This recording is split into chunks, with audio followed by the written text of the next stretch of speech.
I'm James Sempion. I'm an ER physician based in Saskatoon and presently provincial head of emergency medicine for the Saskatchewan Health Authority. Land acknowledgement. I'll do the land acknowledgement for where I'm sitting at this present time. As we gather here today, we acknowledge that we are on Treaty 6 territory and homeland of the Métis. We pay our respect to the First Nations and Métis ancestors of this place and reaffirm our relationship with one another. And I found this slide the other day, which we're Treaty 6, and you see that green blob in the middle of the map, but that's the different numbered treaties from essentially Western Canada. Faculty or presenter disclosure that there's myself and Rod have no financial sponsors. Huma is with WellDoc Alberta. And our presenters, so I'll introduce them. Dr. Huma Ali is an emergency physician working in Calgary, primarily at South Health Campus. Dr. Ali did her Royal College Emergency Medicine training at McGill, obtained a fellowship in the point of care ultrasound at UBC, and most recently completed a Master of Arts and Health Leadership through Royal Roads University. She's been a champion of culture change in physician wellness in her department, and she's an advocate for engaging in dialogue about the emotional aspects of providing healthcare, such as Schwartz Rounds facilitator. She's recently taken on the role of physician associate with WellDoc Alberta, where she will lead physician-to-physician peer support training. Rod Lim is the medical director, division chief for the pediatric emergency department in London, Ontario. He's an associate professor of pediatrics emergency medicine at the Schulich School of Medicine and Dentistry in Western University. Rod's currently the chairperson for the wellness committee and leadership section at CAPE, and he's looking forward to sharing his passion in the areas of wellness, resilience, and advocacy through his involvement in the wellness community, especially during this year. We're going to do our best to make this session interactive and sort of with an introvert's approach to interaction. We're going to use Mentimeter to ask a few questions and see if we can guide the talk and create some discussion. For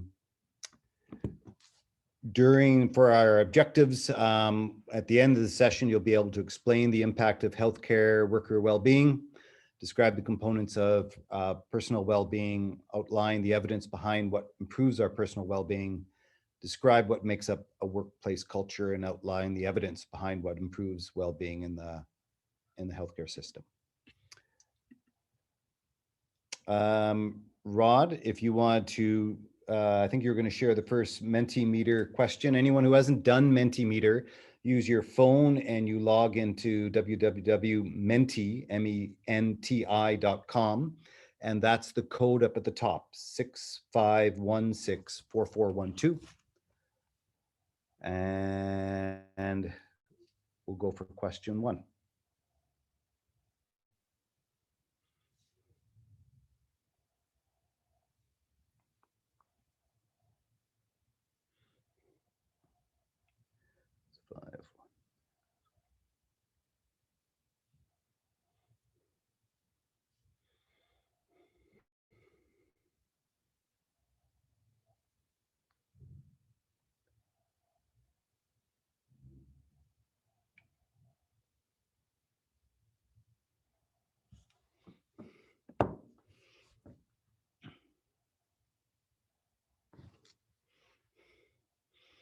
There's, I like how this happens where there's lots of different ideas coming in, and you can see the different lucky, exhausted, stressed, tired, languishing, exhilarated, and the words tend to be bigger if there's a few people saying the same word.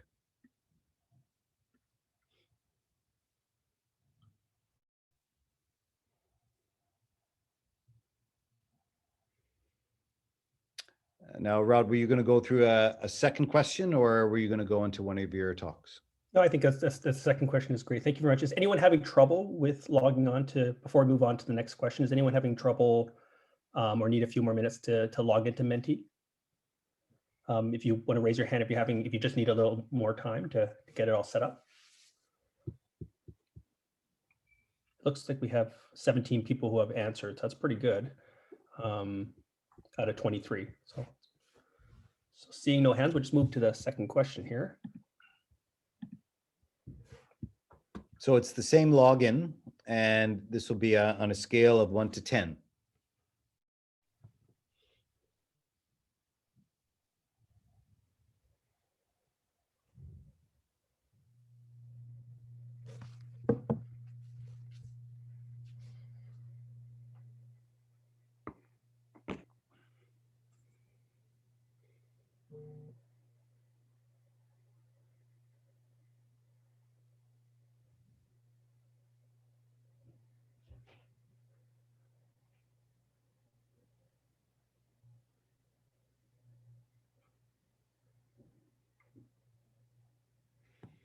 I think it's fascinating. You get to see the adjustments as other people log in. And the bumps represent the range of the answers. So you can see, just for example, in the first one, there's a few people that would rank it low in terms of how much they know, and then there's this kind of steady peak to the right. So you can kind of look at the mountains to get an idea of the range of answers.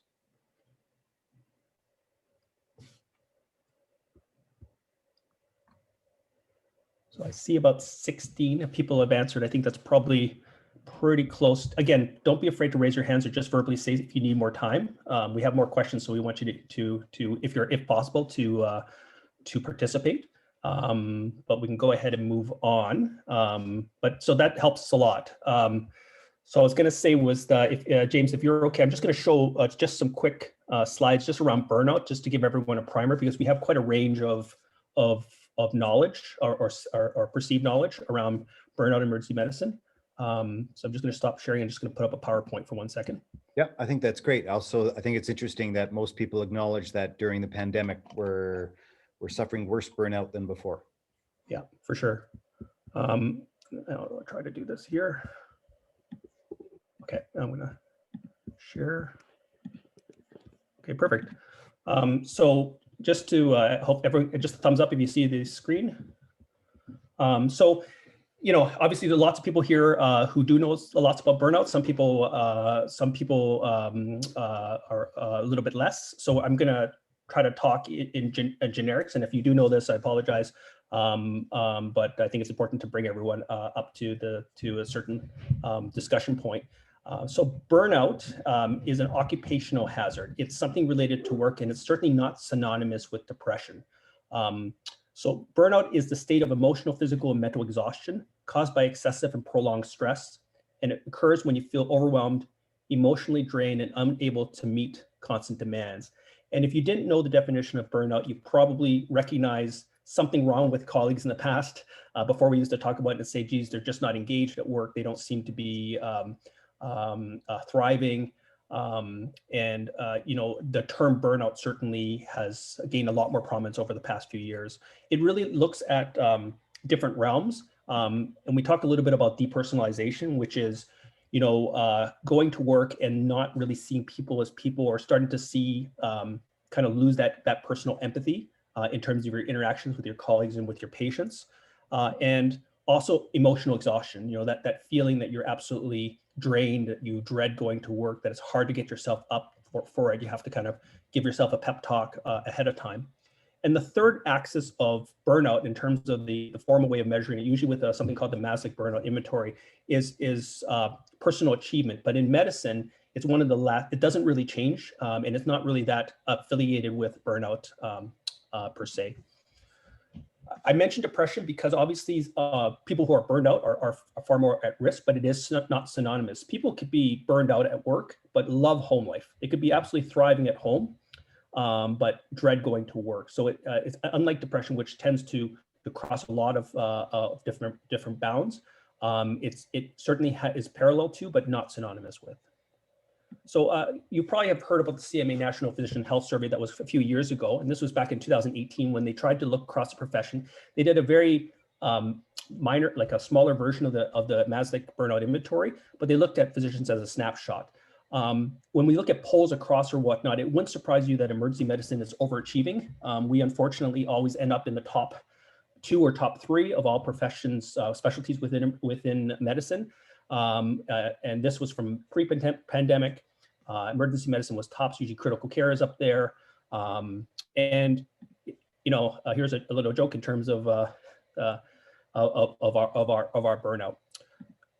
We did a study looking in Canada right before the pandemic hit. We just happened to do this as part of our wellness section.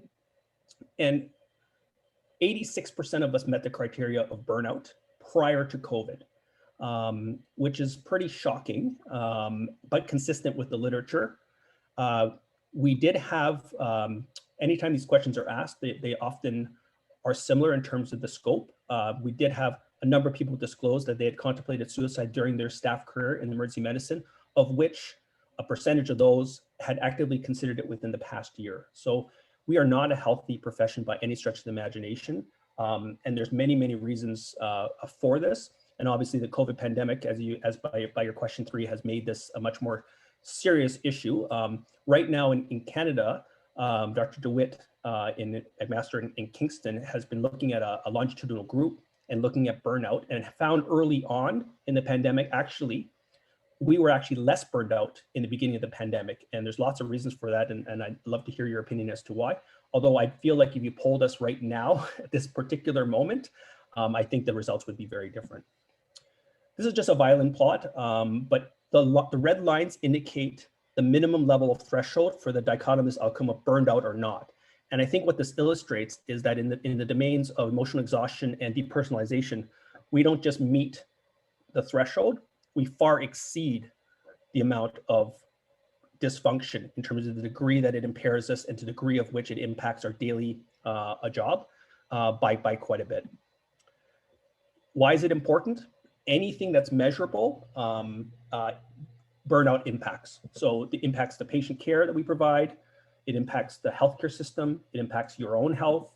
It results in lower quality care, increased medical errors, lower patient satisfaction, increased physician turnover, increased cost, lower productivity. That really, it needs to be recognized as an occupational hazard because it's having a direct effect on the care we provide and our ability to provide it healthily. And again, suicide ideation, we mentioned depression and increased substance abuse. I'm going to stop there. Hopefully that gives you a little bit of a background on burnout. And James, I don't know if you want to move to the next Menti or. Yeah, I think so. And I was just going to tell anybody, if you had any questions and you didn't want to raise your hand or vocalize them, if you type it into the chat, I'll make sure that Rod or Huma get those questions. But sure, why don't we go to the next Menti? I'm going to share, forgive my juggling here. I'm going to share it to the Chrome here. I'm going to move to the next question.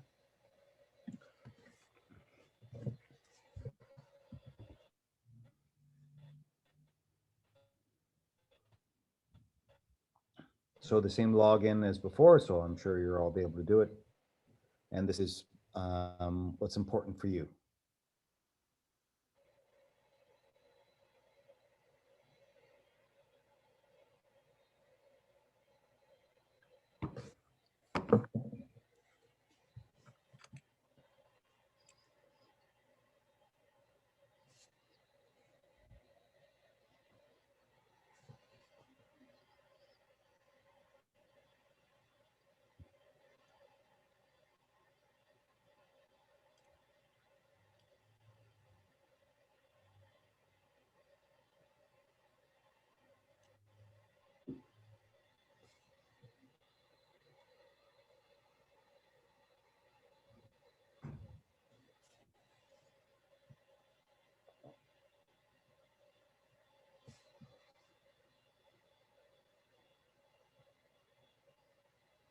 Uh, 16 logging in. I think that's pretty good. What did you guys want to do next? Where to start for yourself or where to start for your group? So I would suggest the smattering is pretty even across the board, which just you don't have to make us feel important. That's okay. But I appreciate that. We do want to make it as interactive as possible. The practical tips, why don't we save to the end and we can all share, there's no formula for that. We can all share our own experiences. I'd love to hear some of the practical tips that people have used to kind of protect themselves and to keep themselves healthy. Why don't I'm going to try to combine the where to start and the culture because they're kind of combined. But maybe we can start with the where to start for yourself. Huma, if you want to do that. Sure, sounds good. Thank you so much. I'm going to share my screen.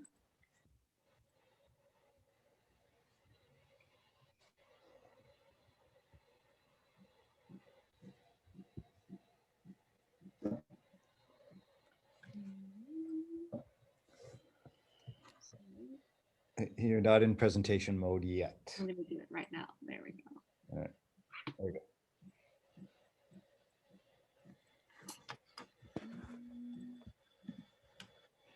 I've seen all my slides. Sorry. All right.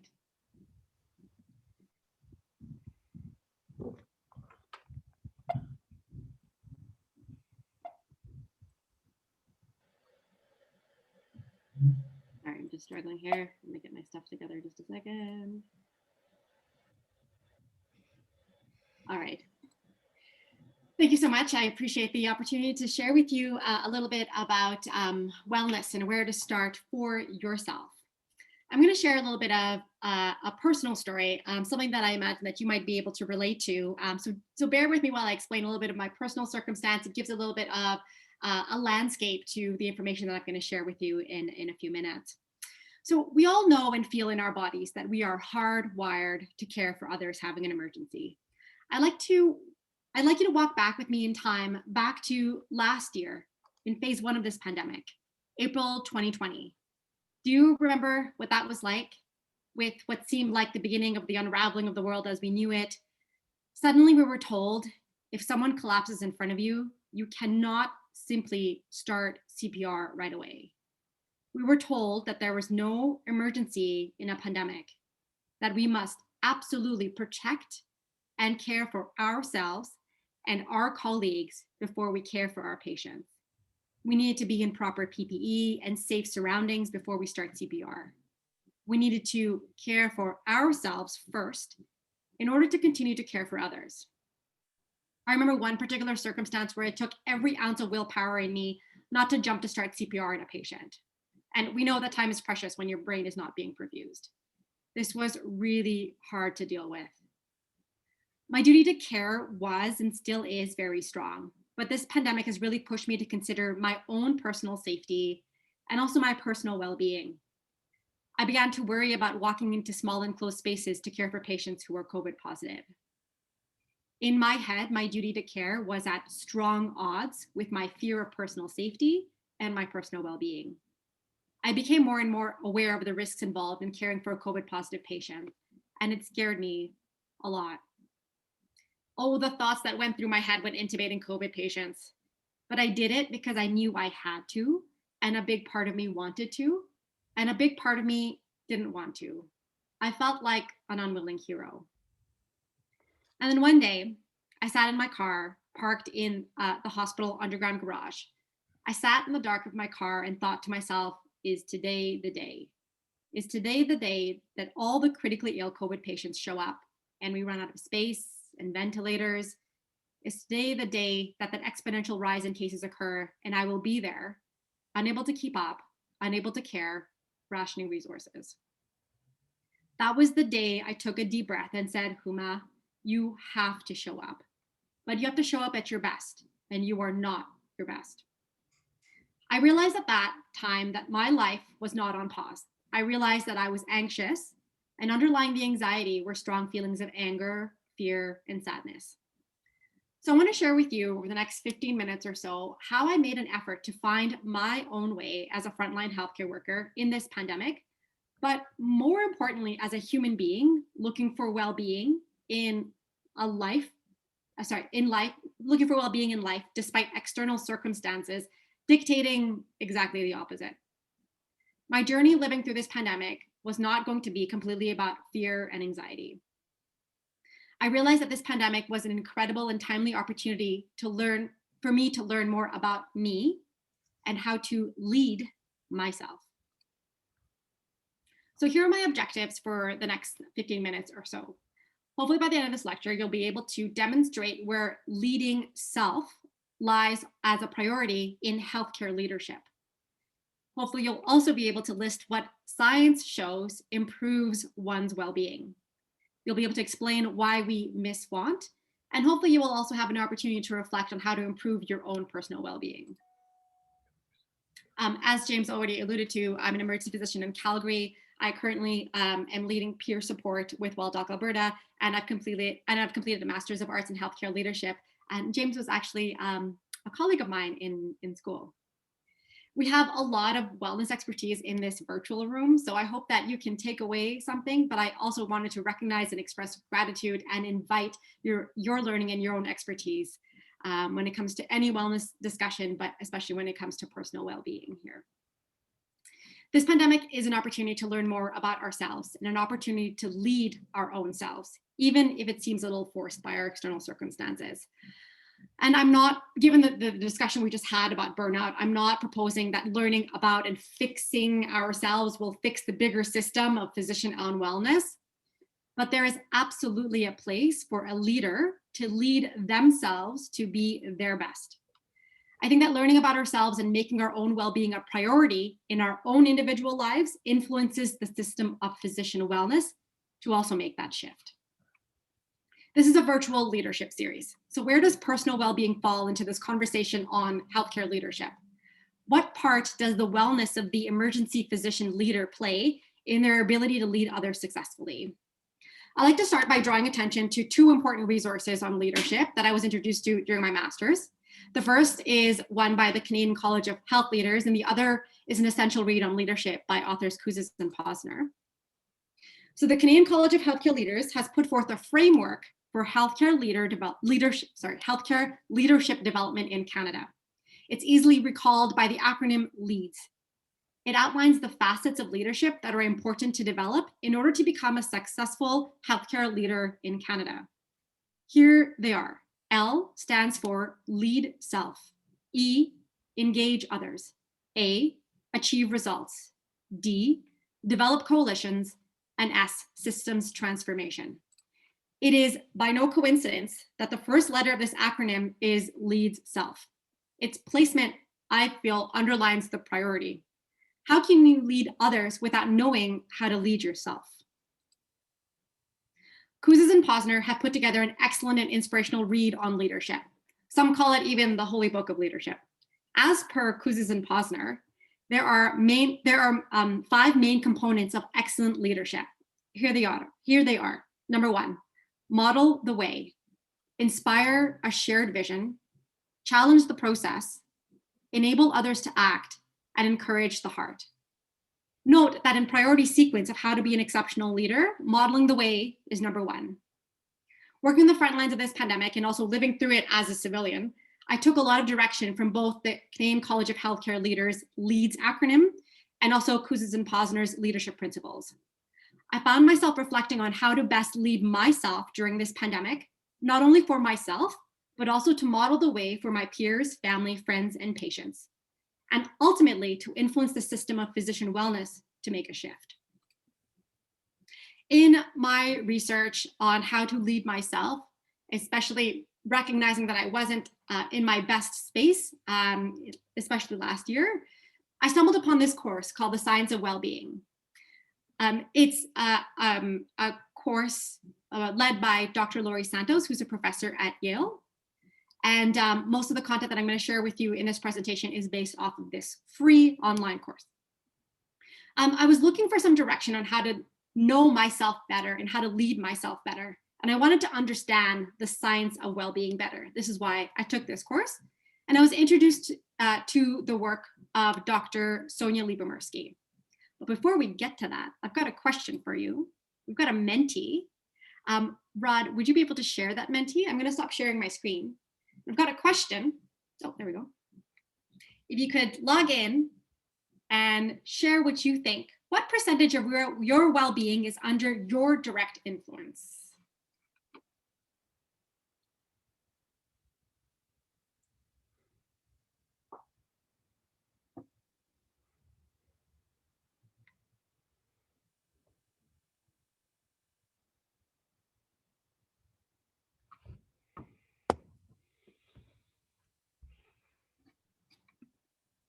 Awesome. So we've got 17 answers. Great.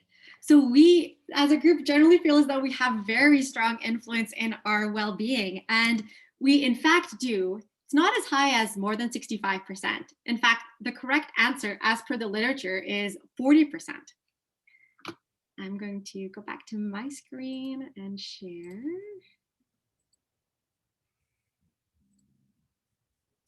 So Dr. Sonia Lyubomirsky is a PhD in positive psychology, and she is a world expert on happiness. And she's dedicated her career to study happiness and what determines happiness. Here is Dr. Lyubomirsky's findings on the breakdown of what determines our happiness. Let's look at this pie chart together. We can see here that she found that we each have a genetic set point, something that our parents give us when it comes to our own happiness. This shows us that there is a genetic component to happiness. Identical twins are much more alike in their happiness than non-identical twins. This suggests that there is a genetic influence on our well-being, just like there's genetic influence on our weight or our propensity for mental health disorders. However, just because there is a genetic predisposition, it doesn't mean we can't change it. If someone has a predisposition that leads them to be more on the unhappy side, they can become happier, but they have to work harder at it. There is no real biological barrier to being happier. What blew my mind is that life circumstances only determine your happiness by 10%. This was groundbreaking for me. COVID has been my life, and it felt like it made 100% of my life and my well-being, but it's actually only influencing my well-being by 10%. Of course, this doesn't apply to this pie chart, and this, life circumstances only influencing your happiness by 10% does not apply to those living in war zones or those who don't have basic life needs met. In those circumstances, there is a huge increase in well-being when you make changes in your life circumstances. We often think, I'm not happy now, but I will be when XYZ occurs. When COVID is over, I'll be happier. The idea that happiness lies in money or changing your life in some way is a strong idea rooted in the concept that we always want to change and progress as human beings. But overcoming this strong and mistaken idea is important. There are activities that we can intentionally engage in that have strong evidence to show improve our well-being. We have a huge capacity to influence our happiness, and the answer to our own happiness isn't having COVID deleted from our life and history, even though it strongly feels like that would make us 100% happier. By sharing this, I don't want to ignore the fact that we were and continue to be in exceptionally difficult circumstances and are seeing and dealing with terrible situations. With the information that I acquired through this Science of Wellbeing course, I'm beginning to understand my own personal well-being better. However, I don't want it to be at the cost of ignoring the sadness or the hurt or the pain of this pandemic. I think it's important to acknowledge and work through the negative and hard feelings of being a leader and working the front lines. And I'm not trying to say that we can meditate our way to happiness, although meditation is an important intentional activity. But I do think that there's a lot of room to grow when it comes to our own well-being and experience of this world at this time. We can learn to lead ourselves better during these difficult times. So what are these intentional activities? I think you already saw my slide, so I'm going to just share them with you here. This is what science shows. Over the last 20 years, there has been a huge emergence of literature and interest into the science of well-being and happiness. And these are what these 7 intentional activities are what the evidence shows actually truly improves our well-being. And it might sound really like hippy-dippy, but this is what the science shows truly works. Looking at these, I don't feel like these things are I would intuitively go to feel better. I don't feel like I want to meditate to feel better or be nice to somebody in order to feel better. But as humans, we often miss want. To be honest, the more that I reflect on these 7 activities, the truer they actually resonate in my life. When I was kind to the person in front of me, when I expressed gratitude for what I have, when I savored an experience, I exercised and slept, when I connected with another person in a meaningful way, and also when I meditated, I didn't live in the past. I didn't live in the future. I was here in the right now, and that's when and how I was the happiest. There are so many ways to integrate these into your lives, and I feel truly we are extremely fortunate to be emergency physicians because we have so many opportunities to practice these activities to improve our well-being, such as at work, such as through kindness, gratitude, savoring, and social connection. I want to share what I've done to increase my acts of kindness at work. For kindness, I've started to sit with patients a little longer. I stayed a little more quiet. I kept room for silence, and the patients started to fill the silence with their worries. They emptied their hearts that were overflowing with concern. And after they offloaded, they were different. And I'd like to think that I offered them kindness and compassion. And I can think of another particular example. In the early hours of the morning, I gave a young patient devastating diagnosis of cancer. And of course, he was completely alone at the time because there's no family around. And I sat there in my full gown and mask and goggles and gloves and scrub cap. and gave this person probably some of the worst news of their life. And I could not connect with this person the way that I wanted to. The PPE just doesn't allow for that connection. So I did something that I'd never done before. After I shared the news and let it sit with him for a little bit, I asked him if he was hungry, and I bought him a coffee and snack into Morton's. And in this small gesture, I feel as though I showed him compassion and kindness. I think he felt a little less alone knowing that there are kind people who will help him through this journey ahead. I think somebody had also previously alluded to holding a moment of silence when somebody dies, and that has been really a transformative act for me at work. People are dying in the emergency, surrounded by nurses and doctors and strangers that they've never known, and family seems to be rarely present at the bedside. Rather than a usual process of calling time of death and moving on to the usual logistics, paperwork, and business, we've been trying to be more present with the human being that just died.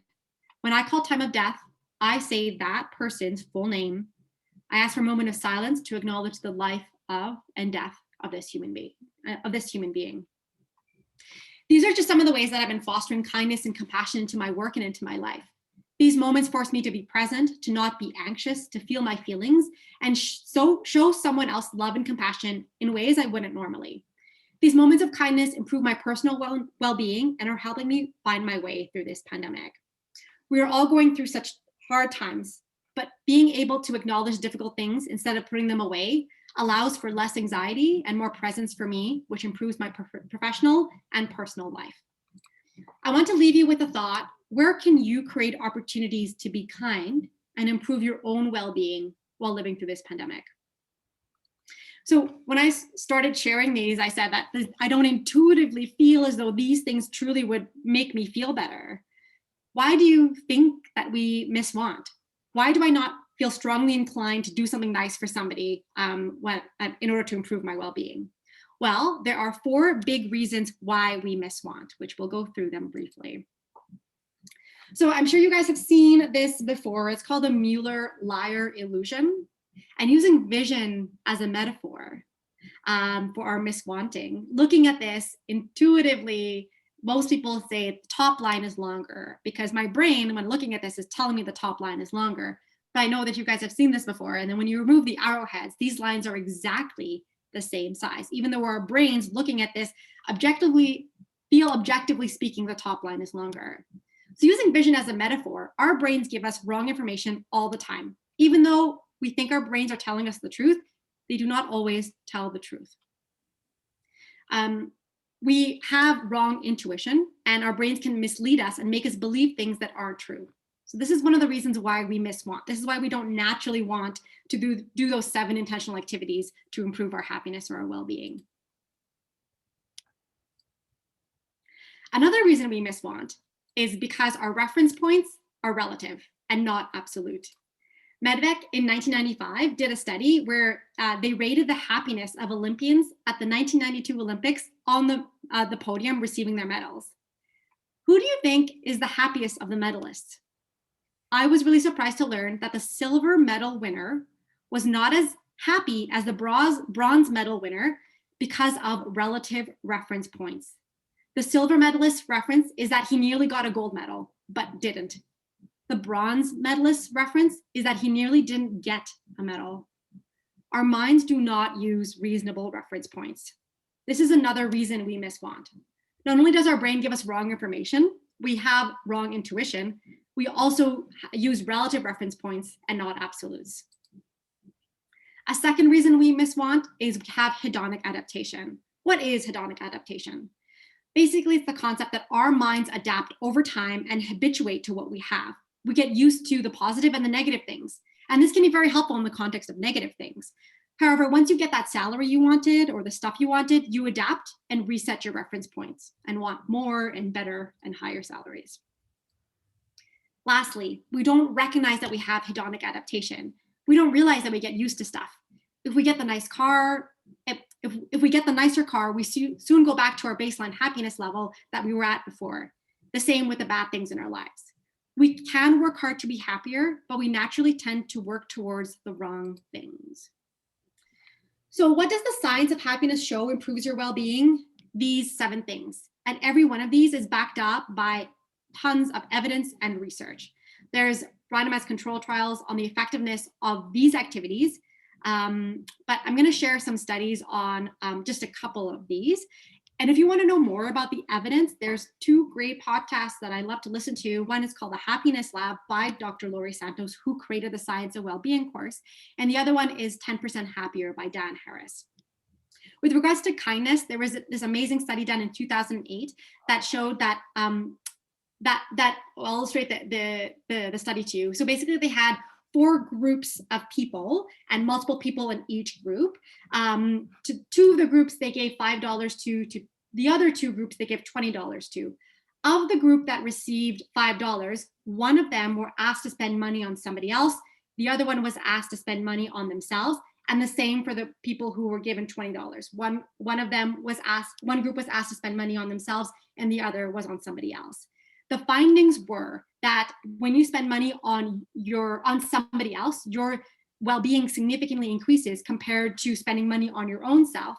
And interestingly enough, no matter how much money you spend, whether it's $5 or $20, your well-being increases. So you don't have to spend a lot of money on somebody else to feel better.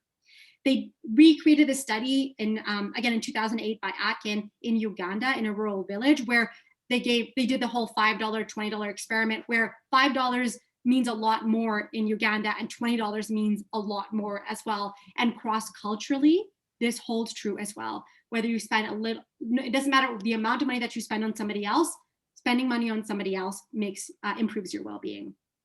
How does that translate for me? I've been starting to buy coffees for other people, especially when I go to the drive-through. It's just an act of kindness that I know that I'm doing something to make somebody else happier, but also improves my well-being as well. With regards to social connection, they did multiple studies on interacting with strangers. And we often feel as though if we're going to interact with a stranger, we're going to disrupt them or disturb them, and it's going to be awkward. But in fact, not only does your well-being improve when you connect with a stranger, the well-being of the stranger also improves as well. So how does this apply practically speaking? I really made an effort to do a check-in at the beginning of every meeting that I'm holding, where you basically go around the table to say, how are you today? What's going on for you today? And you really get an opportunity to connect with that human being before you delve into your meeting details. And then you also get an idea as to how people are showing up today. I didn't sleep last night. My baby was up all night. Okay, so I can understand better why you're showing up the way you are today. And lastly, I want to talk about meditation. I know everybody has an aversion to yoga and meditation, but in fact, it truly does improve your well-being. And there's a particular kind of meditation called loving kindness meditation that buffers against burnout. The way that I integrate meditation into my life is that I try to do it first thing in the morning when my brain is generally the quietest, and I have an easier time to focus on the meditation. So with that, I just want to leave you with, again, the question, can you think of opportunities to foster even one of these into your life? So my objectives here were to demonstrate where leading self lies as a priority in healthcare leadership. It's number 1. List what science shows improves your well-being. We've talked about those 7 intentional activities. Explain why we miswant, relative reference points, wrong intuition, and hedonic adaptation. And hopefully you either now or after this presentation can reflect on how to improve your own well-being. Leading self is a critical step in leadership, not only to understand yourself better, to be your best you, but also to model for others the importance of self-care and personal well-being in order to be an exceptional leader in healthcare. Leading self is important so that we can model the way for others. One of the big lessons and meanings in life that I am taking from this pandemic experience is that we need to care for ourselves first in order to continue for others. And as an extension for this leadership conference, we need to lead ourselves in order to be able to lead others. Thank you. That was excellent. There are a couple questions about the podcast you mentioned, but in fact, it looks like Eddie has answered those in the chat. Okay, very good. Any other questions for Huma at all? It's Eddie. If I can ask Huma something, You know, one thing that strikes me is I would have thought, and then maybe it's true, that vaccination would have been a real game changer in orientation, perspective, and our whole attitude towards the pandemic. And it seems maybe that it has been variable. I don't know if you'd want to share thoughts on why, or maybe I've just missed it, but being vaccinated really has changed the perspective. Eddie, were you saying that it has changed the perspective, or it hasn't had the impact that you thought it would? Or the latter, maybe more the latter. Yeah, and I wonder if that, you know, just sort of thinking on the fly, if we go back to that pie chart, that those are modifications of life circumstances, that we think we get the vaccine and everything's going to be different, but hey, it's not. We're still in the pandemic. Modifying our life circumstances, I think, we think has much more of a bigger impact than it truly does. It's really fascinating, Eddie, eh? Because I think you're bang on. And I think it goes a little bit to how badly we are at realizing the chronic stress that we're under, and how much we didn't realize we needed hope. And then when that hope does not meet reality, how disappointing it is. So a great example was New Year's, right? When 2020 was over and it was 2021, I mean, there was like, like everyone was ecstatic, right? It's 2021, we're finally past 2020. And then nothing really changed. And it was just so like down for everyone. And I can just speak personally. I was surprised at how I felt when I got vaccinated, that I felt like hope, like that we're actually moving forward and this was the beginning. But you know, you didn't admit how hard the marathon has been and how much that's left to go. And then it almost, you get the reversed effect, which is you have hope, and then did anything really change? And you go right back to how hard it's been. So that ability to recognize chronic stress and fooling ourselves that we're fine. Oh, it's not a big deal with the vaccine. You get this euphoria when you get it, and then this crash afterwards. I think we really don't admit to ourselves how tough this has been and how much of a toll it's had on our lives, and how we really wish we're on the other side. I was going to ask, Judy. Oh, thank you for this great talk. I have a question. Those are great tips. I think a lot of people are trying to put them in application, but what is, to me, it's struck me in the pandemic is that you see people struggling a little bit, and you wish you'd be able to tell them to become in a more reflective mindset, and maybe use those tips from themselves. But sometimes it's just like, you know, people heading straight in the wrong direction. And how do you approach people to kind of get them in that same mindset? Because those tips are actually great. Yeah, you know, it's hard to see when somebody is in a bubble of anxiety and stress. It's also very contagious. We have that like the limbic system and the mirroring phenomena where I start becoming stressed. So I think, you know, recognizing that there's some barriers that you can set up is I think important. But then I often will share my own narrative. You know, trying to be able to integrate that, you know, recognizing the feelings, the emotions that this person is experiencing, and reflecting back to them to say, is there sadness? Is there anxiety? And then being able to say, hey, I was, you know, in a different but similar circumstance, and this is what I found. And it sounds like totally hippie crap, but like those podcasts will give you the references and the studies that just blow my mind in terms of how I've always I want to sit in the anxiety. I want to sit in the stress. I want to change my life circumstances. But, you know, when I think back to it, like changing my life circumstances didn't actually make me any happier. So sharing your own narrative, coming from an authentic space, being an empathetic listener, I think is one approach. Thanks a lot. Yeah, it's funny, Judy, because it's kind of like any leadership thing with crucial conversations, or the communicators or people who have boundary issues. It's really hard to lead a horse to water that doesn't recognize that they have to move. So I find most people who are really already doing a lot of things to make themselves happy will run to these opportunities and try all these practices, because they're already in a state where they're very reflective. But I agree, much like a lot of things, is that you need to find, almost always when you recognize the source of their pain or how hard it's been or whatnot, you get this outpouring of empathy that then allows them to be open. If you model vulnerability, to then talk about how it's not a weakness and it's not a stigma and it's okay to take care of yourself and those kind of things. But you have to recognize where they are, and it's tough because sometimes people just aren't willing to move. Like as much as you know it would help them, they just are not willing to move. Yeah, that's great. There was a question in there about burnout, but leadership burnout. And I'm just curious if I posed a question to people who are in leadership positions, probably all of you are in a certain leadership positions, how leadership burnt out are you right now? And what are you doing to try, how have you handled that? So I'll just throw that as an open question.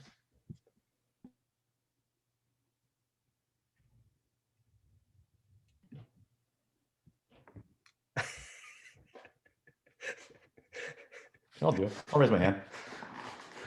Right, Kirk. So I raised the question. So it's interesting. You know, it's I don't feel clinically burnt out. In fact, you know, clinically is my sanctuary. It's where I find peace, and it's where I get charged up.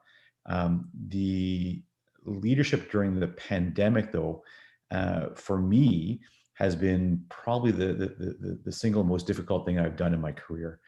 Way more difficult than doing neurosurgery as a resident.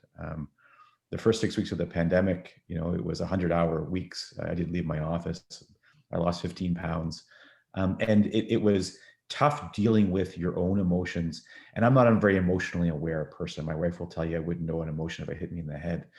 But trying to deal with other people's emotions around me and trying to not mirror that from an limbic system point of view, and trying to find that subtle balance and not always doing well, of trying to be calm and rational and not feeding into some of the fears like around PPE and things, but also without dismissing that. And I had you were telling the story, and I love that you shared with your own story. But I remember during the pandemic, it was about week 4, and I actually was about 1 o'clock at night, and I just gotten home, and I walked to our mailbox to get the mail, and I remember walking back from the mailbox, and I broke down in tears. And I don't cry. I cry for dumb reasons. I cry when Spock died.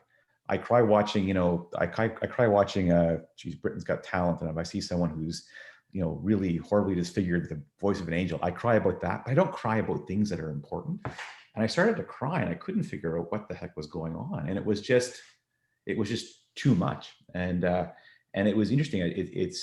That's when I kind of, sought out resources that we're lucky where I work. We have leadership coaches, and it was interesting, an hour with a leadership coach, and I kind of reset things. And it was really a fascinating, it's been the most fascinating part of this whole thing. But it's, one of the things I think is difficult as a leader, that's more difficult for me than being clinically involved, has been how do you be part of the group and lead the group and be and apart from the group, because you're often in this subtle place where you're representing your organization to your group, and you're also representing your group to your organization. And how do you straddle that and with maintaining your own wellness? That's so brilliant, and thank you for sharing that. I think that this is, I'm sure a lot of people feel it, that the leadership challenge during the pandemic has been one of the hardest things, I think, for a lot of people in our careers.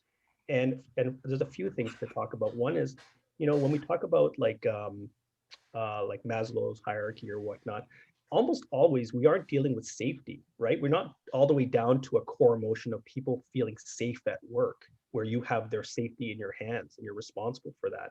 So it's a very different level of need than we're used to in our careers. And the other thing is that I think for a lot of us, and going back to Huma's talk, we've never been in this pressure cooker before, where our routine things that would usually keep us within a certain band are just nowhere near skilled enough or endurance enough to deal with the long haul. And our bodies are very, very bad at recognizing chronic stress that's become crazy overwhelming. because it's so slow and gradual. It's like adding a 1 pound weight every day, and you really aren't aware of it.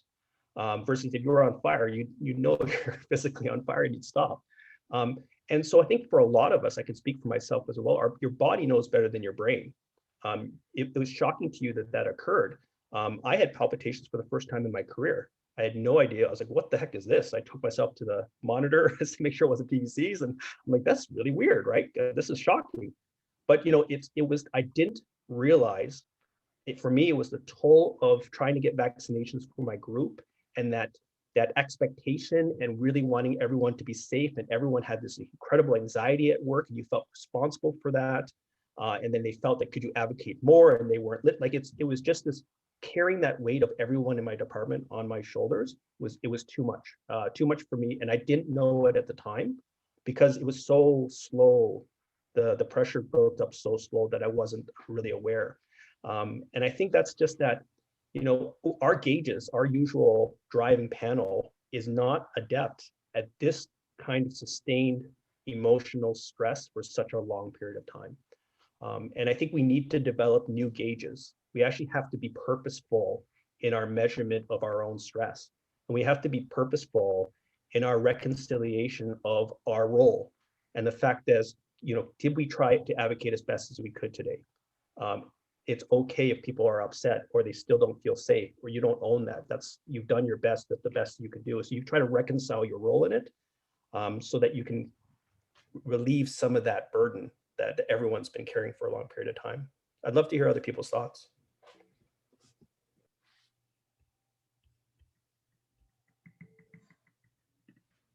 But I'll just say one thing. I know clinically, emergency physicians can reset because you can go home, right? You can go home, your shift is over and all that. But recently in Saskatchewan, I've had a discussion with a couple of our leaders across the province, and it's like they never have that time to reset. Like, it's hard. They're still getting calls at 11, or they're still thinking about their leadership roles and tasks and how it never seems to go away. So it's difficult for them to reset. And I've suggested to a few of them, just take a few days off. Everything, the pandemic's still going to be here when you come back. But I think if you're in a leadership position, you're so responsible for that position you have. It's hard to step back even for a few days and totally reset.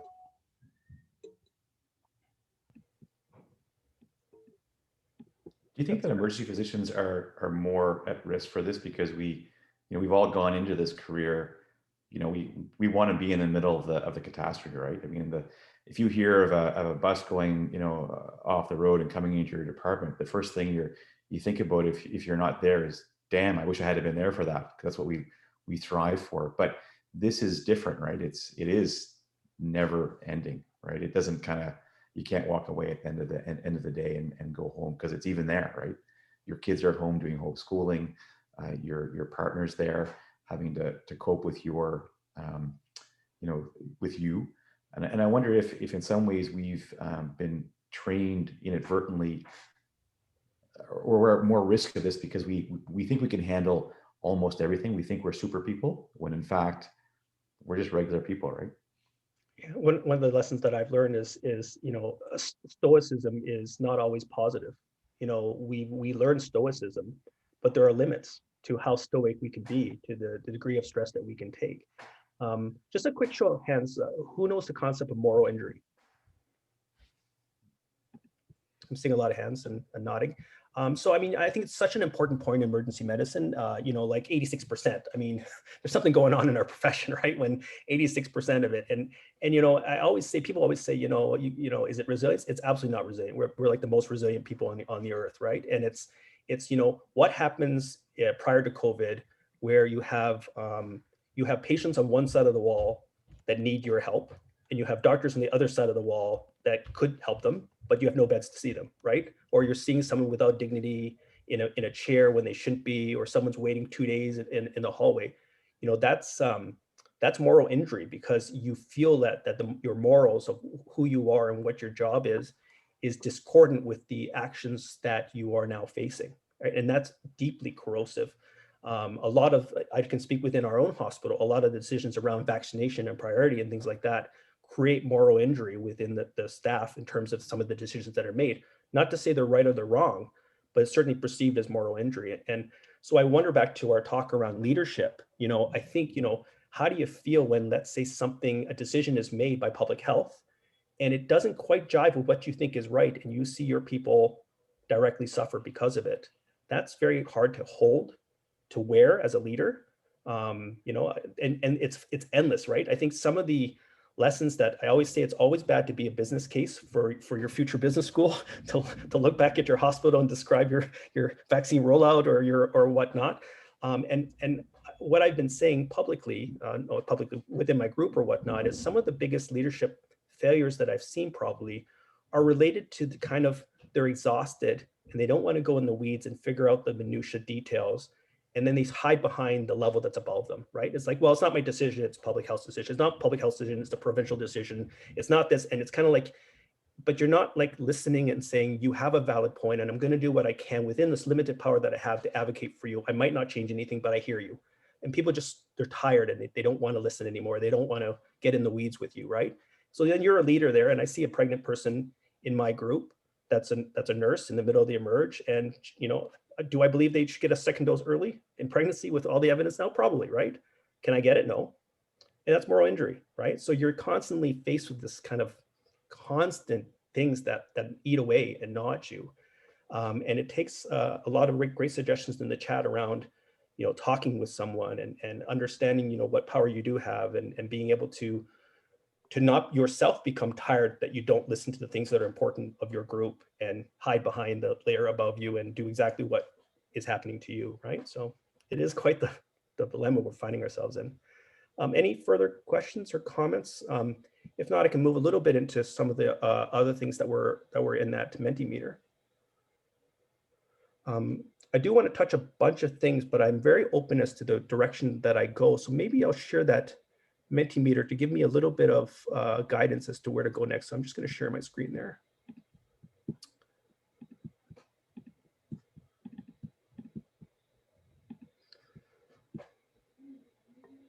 Oh, I know what that is. Sorry.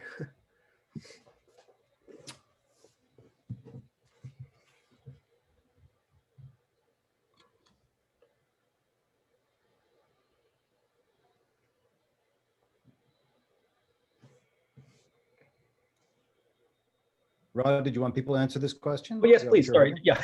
So please do.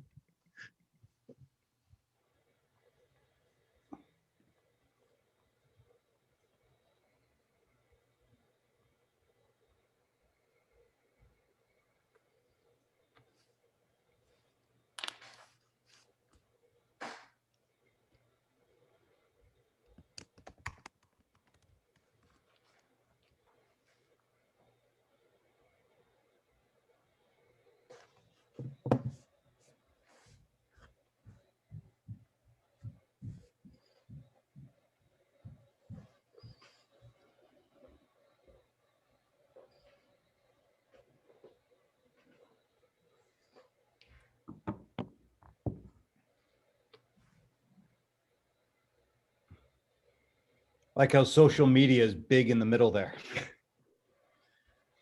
Social media is poison. It is.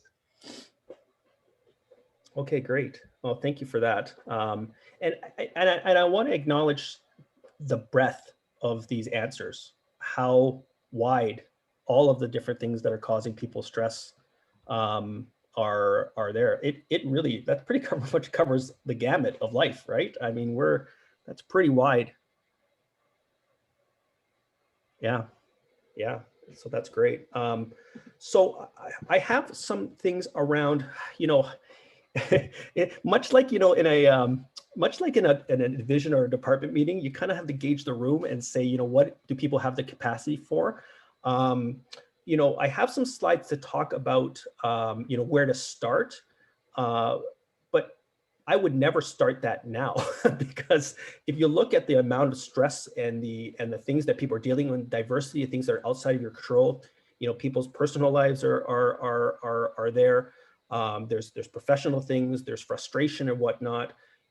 Really what you were talking about is support, right? How to come together as colleagues, offer that support, how to send the right message to your group that that we're going to do our best to support everyone. And really, we're in the Band-Aid stage, right? I mean, really, when you look at that screen of what people are saying, if you were all in my group, really, we're talking about Band-Aid and, and gather around and try to fortify.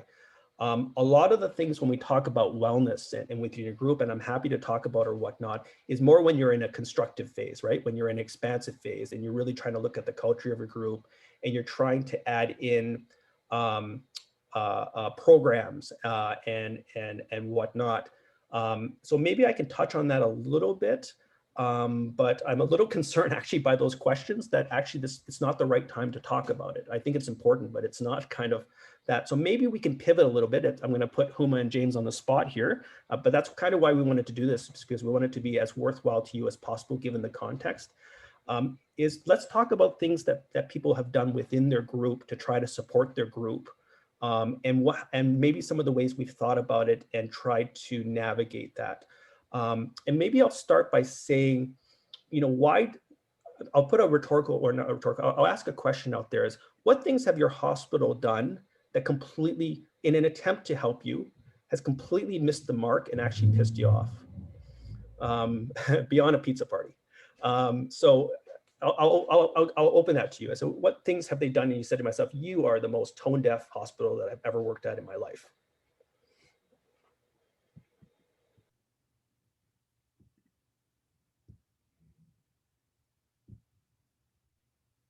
Whom I'll put you on the spot. Anything Eddie's done? No, wait, not Eddie. Anonymous person.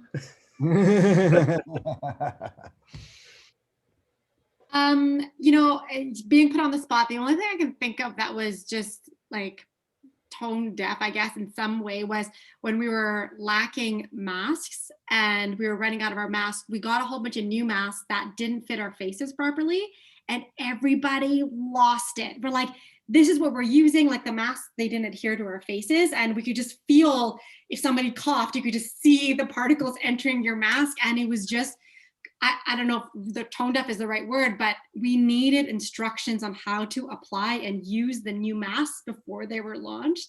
So that, I don't know if that's really answering your question, but I really felt as though that really was just like a miss. Like we needed instructions and details on how to use the new masks before they were put out, because they would just created huge panic. Erin, you put your hand up. So we kind of at a similar time in the first wave, when we were worried about PPE in our hospital, invited one of the senior leadership from the hospital to come to one of our team meetings or our team huddles. And the physicians were talking about their concerns and about, maybe some ways to fix things and complaints. And the person in senior leadership, who was a former psychiatrist, kind of started to analyze the group as a whole and talk about how we were stuck in problem-solving mode and not paying attention to the fact that this was really representative of our own anxieties and worries and that kind of thing. And it was a very memorable meeting and did not go down well at all. So the best way to reassure a group is to diagnose them and blame them? That didn't work? Shocking, surprisingly, right? It didn't work, and I don't know why. Yeah, that's a great example. Julian? We had a scenario. We started using a WhatsApp group inside our physician group, which was actually fantastic, and it just kind of allows you to get things off your chest, and it can move really, really quickly and get a lot of good things done. But it was months ago, but we were really worried about feeling very much like we were kind of underwater, and that things weren't moving and that we weren't getting to the patients we needed to get to. And our site leadership stays off the WhatsApp group, probably for the best. But within about 24 hours of that whole sort of the group disgorging all of our worries about that, we got an email which was just a humongous Excel spreadsheet reminding us that actually we weren't as busy as we used to be, and that things like there was like fewer patients that were high CTAS whatever acuity, and we're like, really? Like, I'm not sure how this is the solution to our sort of existential angst about being underwater at this point. Oh, that's such a great example. And it's like, as I said before, we're all in that triangle where we're all not well. Like, we're all not well. There's nobody that's thriving in this pandemic. We're all doing the best that we can, and trying to debate the factual facts. Like, you're wrong. Here's a spreadsheet. You're wrong. Completely misses the everything. It misses the tone. It misses the anxiety. It misses the message. It misses the team. Right. It's just such a tone deaf response for sure. It's a great example. Danica. Hi, this was kind of last year, about a year ago, early in the pandemic. It was mostly our hospital administration. So patients were calling, they had questions about COVID. They're coming to the emerge saying, I'm worried I have COVID, what do I do? So we brought in public health information to share, and administration like lost it over. They're like, why are you doing this? It's like, share information during pandemic from public health. Patients are coming, so they're upset about that. And then I organized simulation, and I tried to organize a code blue simulation with EMS because our protocol had changed massively. We weren't doing chest compressions, we're going to a negative pressure room, and I wanted EMS to be in on it so they'd know what to do. And on Tuesday, the hospital administration said, there's absolutely no chance we're doing this tomorrow on Wednesday because we don't have a protocol in place. I said, protocol or not, this is going to happen.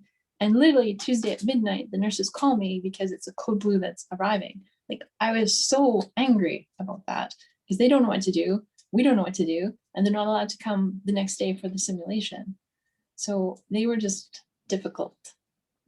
Yeah, it's amazing how, the pandemic has amplified all the inequities and all the dysfunctional relationships that existed in society, and it's exposed them to the wire. But I'm sure it's done the same thing for your hospital. If there aren't good communications, there isn't the intrinsic pathways of being able to explain things that are important from the front line up. That dysfunction has probably shown through in your own hospitals. That's great. That's a great example. Our hospital is so upset right now that probably the most insulting thing to our hospital is the sign that says "Healthcare Heroes" on the outside. Like, that's how pissed off the hospital is, right? And it's like, are you serious? Like, you put that sign out there and you don't treat us like X? Like, it's a slap in the face, right? So, Judy? It's a little bit like what Danica was saying. It's what I found last year is that we found a definite kind of change for our group because we felt like the decisions from higher up, they were not coming fast enough. Like, there was going to be literally code blue and we needed to have protocols. And kind of the day that our group, and I think there might be someone who studied it who hasn't published it yet, but it happened across Canada and in a few emerge departments. The moment we kind of said, you know what, they're not coming up with the protocols early enough, we're going to make our own. It's going to be based on the literature and what we know best, and kind of, to hell with them. And we're going to do our own things or our own protocol. And from then on, it felt like we had more empowerment and more control of what was happening to us. And I think collectively we felt better. Yeah, part of our well-being is back to what Hum was saying. Sometimes your frame of mind can really change your perspective on your well-being. Sometimes just that decision that I may not be able to change the system, but I made a difference in that patient's well-being today is enough to get you by, right? It's enough to make you feel like you made a difference in that day. For you guys, it probably brought you closer together and said, we're going to do this because it's the right thing to do. For sure. I'm going to put some of the senior leaders on the spot from our other panels, and then I'm going to present something, and hopefully they're concordant. So I guess, how do you prevent you being the person they're talking about in the next session as a leader of your own group, to try, like, what strategies do you do in your own thing to try to make sure you don't fall in that same pathway where people feel that you're tone deaf to their concerns? So maybe I can to ask the other panelists, the other experienced panelists, leaders, to chime in.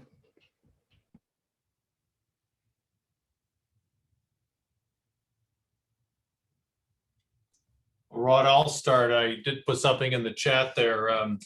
Early on when I think other people were saying that it was so difficult, decisions to be made quickly, we were worried early on, of course, about our PPE supply, not a problem now, and just trying to weave through what made sense, what was based on evidence. And I got really frustrated as a leader because it says, like, you couldn't say out loud, okay, you're responding emotionally. But people were, and when you can't call them out on that, because as you said, Aaron, the feelings are absolutely true. Like, how do you work through that? And I must say, as a senior leader, I kind of stumble at it. I'm a bit like Kirk, you know, like my wife is always telling me I need to be a better listener, and I try to work hard at it. But man, that was really tough. And we all, you know, we asked for forgiveness, I guess, but I think you're right. I mean, I'm now at a fairly small hospital where people know each other. So there is that trust there that I think was easier than perhaps Kirk up the street at a larger newly merged hospital. I think those relationships are more strained. So it makes it more challenging in the time of the pandemic. That's great. Thank you for that. I mean, it's such an interesting thing because it really depends on, like, we could write a book about the pandemic because it depends on what stage you're talking about, right? Certainly I'm sure a lot of people WhatsApp groups in the very beginning were just out of control. Like you know, they're you know, like open rebellion and, like, you know, flying a plane to China to get some PPE, and, you know, there's a whole bunch of things are all over there. But, you know, the question is, you know, how do you still remain connected so it doesn't seem like there's a complete disconnect between the concern and what's possible, right? And I don't think there's ever an answer for that, but there's that balance of trying to still have your, you know, your ear to the front line.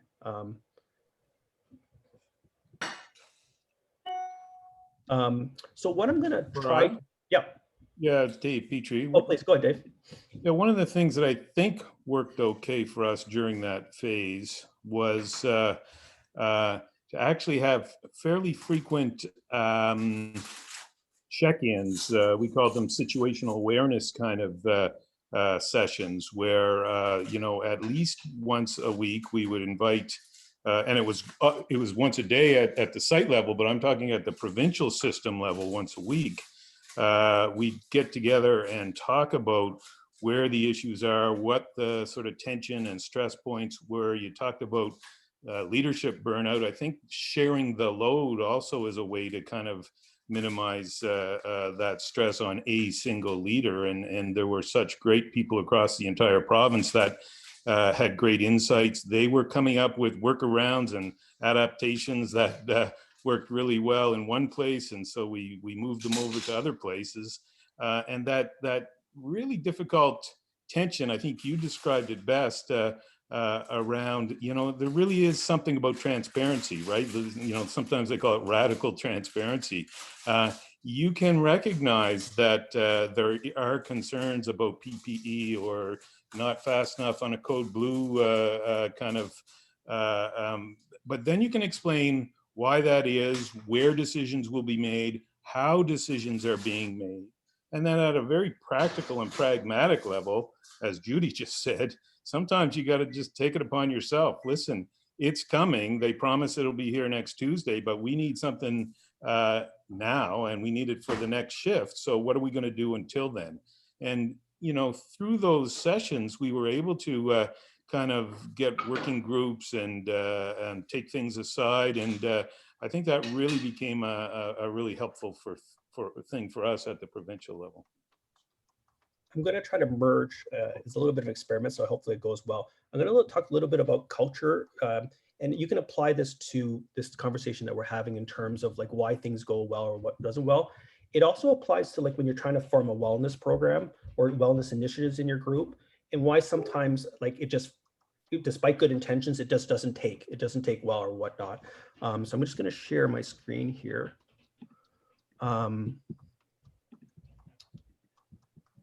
Here we go. Sorry, one second here. There we go. So, you know, I call it the mug problem. And, you know, I think before I took any kind of leadership courses or whatnot, I always kind of rolled my eyes at the whole, you know, what's the strategy, what's the vision and mission and all this kind of stuff. And the joke always is that I think there was a study, and I can't remember who, I've heard the story many times, but they took 20 people from 20 different hospitals, and they put their logo on their, you know, they're saying from their hospital on the mug, and they put it on a table, and people said, go ahead and grab your hospital's mission and vision statement. And everyone grabbed the wrong one because they're pretty generic and they don't mean stuff. And I don't know if you've been, no one's had time for a mission and vision statement for a while there, but maybe a few years ago, you're probably involved in a lot, and your enthusiasm for them decreases exponentially the more you do them, because sometimes you're like, that's a great statement, checkbox, we've done it, but then nothing changes in your institution and nothing changes that way.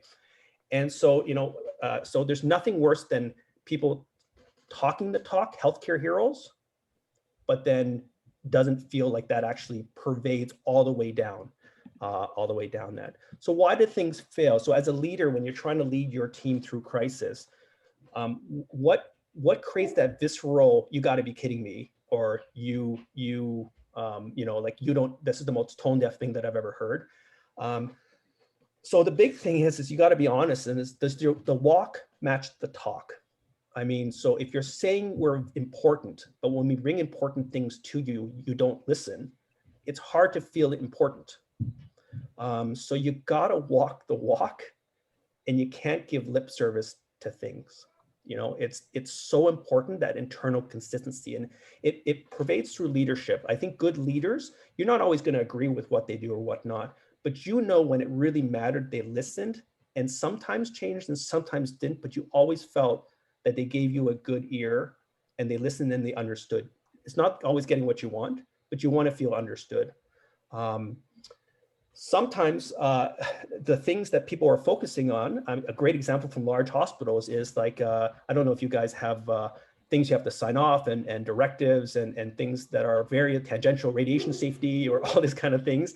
Or, they're sometimes accreditation really pisses people off because they're talking about the accreditation standard here in terms of having to lock up this medication. Meanwhile, you just want like one that works, right? So there's this disconnect between the things that people spend their energy on and the relevance to you in the front line. There's this disconnect in terms of where they put their actions into, and you fail to see. And sometimes it's just a misunderstanding. Like it or not, accreditation is mandatory, or like it or not, the Ministry of Labor has domain, right? These are things that can be explained, but I think sometimes that disconnect about where hospital spends their energy or where you spend your energy to your group and what the group thinks is important, there's a disconnect. Sometimes people hyper focus on one solution, and wellness is a great example where people say, I'm going to just do this one thing or whatnot. And either it's just way too much energy for something that doesn't have enough, the soil isn't fertile enough to accept a plant that large. You have to be very careful about getting those blinders and not thinking of the big picture of the culture. I always say you wouldn't take a job in a hospital without knowing what the soil was like, right? If you're going in there and everyone hates the fact that their most popular head just got removed and you're coming in there, if you didn't look at the soil before you went in, it'd be a little bit of a leadership mistake to not really understand it. And everyone works in a different place where you may introduce a pause and everyone thinks, wow, this is really neat. I never heard of this. This is the best thing that I've ever heard. Or in a hospital that I know, it says, we can't take that time. The department's busy. We can't spend that 5 minutes to do it. And you're kind of like, you guys have a huge culture problem. This is much bigger than this question. There's something that's pervading through here that you as a group can't think support of each other for a few seconds or a few minutes of someone who dies is important. So we have to talk about a much bigger issue. So kind of knowing the lay of the land is super important in your group, because if you are in a supportive group that they're ready to take it, you can go very fast. If you're in a group that is very, very like they're burnt out, they're negative, there's gender issues, there's equity issues, you got to be very strategic and you got to make sure you have the leadership of people above you, because that change is going to be very hard. It's going to take a lot of time. Missed opportunities and teachable moments, right? We know this from our own patients that we see or whatnot, but there are lots of times where never let a crisis go right to waste. Is that right now is the time to talk about physician wellness. You will never have more attention from the hospital, from the associations, from your group about the importance of wellness and the lack thereof. So always kind of have a strategic ear so you can kind of feel kind of where things are. And the idea of an ideal future irreconciled with the present, if your wellness initiatives or your things that you're putting out is so far-fetched from reality, we're going to be state-of-the-art facility, or we're going to be the best in the world, and you're like, we're not even standard of care. It's just too much of a leap for people. And sometimes it's the same with wellness, is you just got to start with the low-lying fruit, or you got to start with something that's very popular, and you got to get enough people on board and enough support on board for it to be successful. And I think these things match with the question around how do you lead people during a pandemic, but it also matches with how do you lead and create wellness within your institution. you can't go to a leadership course without talking about culture, and culture is, it's kind of like, it doesn't lie, right? At the end of the day, the sum of all the parts lead to the culture that's in the middle. And you can talk about culture and you cannot try to put a fresh paint and say, hey, look at this example, we have great culture. If it's not true, it's not going to stick, and you can't fake your way through it.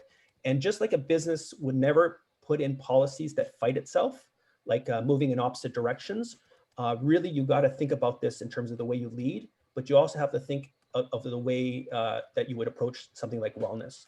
So does the organization itself, the people that are making the decisions and whatnot, support wellness? Because that's going to build into your culture. The way you structure it, either financially or the systems that you build in. So do you say wellness is important, but then refuse to give someone sick leave, for example? Or you say equity is important, but you don't want to look at where people can breastfeed. You've got to make sure things are aligned. Otherwise, there's a core problem with your group that you need to address before you develop the strategy, the actual initiatives. So are the people, the strategy, the structure, the information, and the incentives all lined up, right?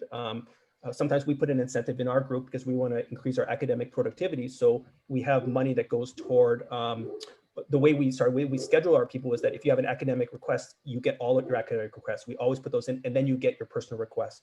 There's another group that I know of where they say you get this personal requests or academic requests, and they're the same. You get 10, for example, or 5. Well, why would anyone do academics? You have to lose a personal day to take an academic request. So if you really said academics is important, you would never structure your group that way to disincentive yourself from taking an academic day, right? So are things actually lined up in the way that you address them? They say strategy is the bridge between two states. And so basically, you have to decide where you are and where you want to be. And then you have to decide the strategy that's going to get you from point A to point B. I'm probably not going to touch this very much, but we did touch a little bit about stoicism and things like that, is that we do have to recognize that we are in a state of evolution, but there are intrinsic things that are within us that hold us back from progressing as a group. And these are things that are much bigger and much system-based, but they're really, really important. I will share with you, I'm looking at the time, I will share with you all my slides, and I do want to highlight one very important thing, which again is really important, but probably in the state of mind that we're all in, not as important to you. But if you are interested in wellness programs, or you're really interested in developing a wellness program for your group, there's a great article about where to start, and it's put out by Schoenfeld in the New England Journal of Medicine, and I'll include the slides in the link for it. But it goes through all the evidence-based strategies that work, like peer support and transitions in practice and leaves and all those kind of stuff. It outlines it very well. And it's a great template of like where you can start as a group and what some things would be, low-lying fruit or where to begin. And I'm sure all the people on the panel are happy to talk to you about it. I'm certainly happy to talk to you about it individually as part of the Wellness Committee at CAPE as well. But I think it's a little bit, we're not in a good state enough to really talk about growth. I think we're that. Any questions about that or anything like that? James, I don't know what you want to do with our last 5 minutes. If you want to talk about that personal strategies in terms of trying to protect your wellness, or if you want to just go to questions or if there's anything in chat. Yeah, I think we've only got 5 minutes. So does anyone have any other questions or any other points they want to bring up?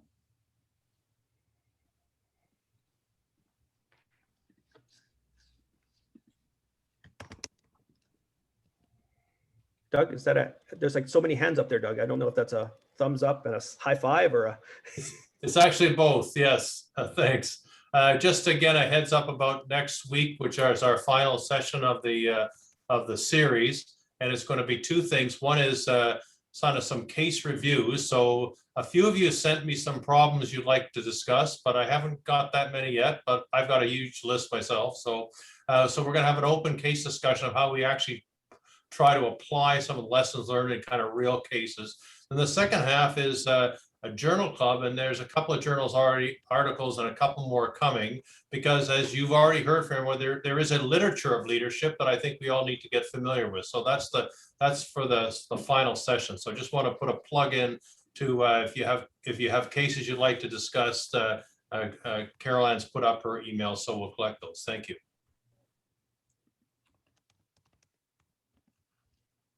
I think John Foote makes a good point around the team of leaders too, right? Like that's so important that you have and diversity within that team, right? Like some are just a little better at picking up on certain things. Some will be more, as you suggested, perfectionist. Others will be more in tune with some of the other things. And you can and you can share the load and watch out for each other too, right? Sometimes it's time to say, you know what.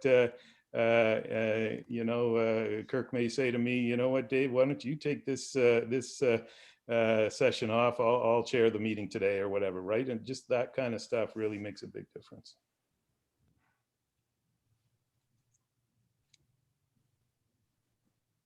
And the 2 points that I really like to emphasize is that you need to take an inventory of yourself and like where you are and your capacity to deal with increased burden. So sometimes if there's a lot of things going on, but you're not well, you're kind of setting yourself up for a disaster by not kind of really thinking it through and making sure that you're prepared before you go into to try to address the situation. The other thing is to really be hyper accurate with your assessment of the situation. So a good example is like if I said to you like right now, what would be a good wellness initiative for your group? And I said, clearly the best thing you could do is buy them t-shirts, right? I have no idea if that makes sense in your group or not right now. I don't know the tone of your group. I don't understand the pressures they're feeling. Do they feel cohesive? Do they feel abandoned? Do they feel exhausted? Do they feel safe? The strategy you're going to adopt has to mirror the emotion of the time. And just like being understood, like if you have a conversation and the leader really frustrates you, almost always is that they don't acknowledge or truly tell you that they get what you're saying and why it matters to you.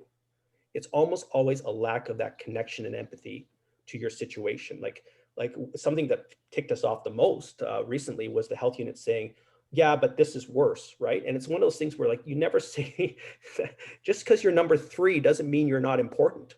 Telling me that there's a number 1 worse than you it just pisses us off, right? Because number 3 is important to acknowledge that what we're going through is tough and that we matter too. By comparing us, you just completely annul anything that we're trying to tell you. So being able to accurately diagnose what your group is trying to tell you and where they are in the moment is probably one of the most important skills during a time that you are stressed and not acting at your best. And that really is the struggle of the pandemic. We're almost out of time. I was just wondering if Huma had any last comments as well. I think a common theme that I've been hearing in what people have been sharing is the importance of empathy and being able to recognize where people are emotionally. Like there's always going to be life circumstances, whatever the specifics of life circumstances are. First and foremost, we're human beings with emotions. So being able to sit with somebody to be like, this is tough emotionally, and this is what I'm seeing, and reflecting that back to people. I think sitting in empathy with others is a great skill as a leader. The emotional intelligence piece is very, very, very important. And I think can be applicable to any pandemic, any situation, any struggle, any obstacle. So I just wanted to share that. Thank you. All right, I think we're at 2:30. Doug, is there any last minute wrap up things you have to say? No, already covered it. Great third session, and our 4th session is coming up. And again, remember, we're all learning together. So we have faculty and registrants, but we're really one team kind of building really the CAPE leadership group for the future. So you're all a big part in our leadership journey. Thanks. All right. Thank you, everybody. Thanks, everyone. Thank you.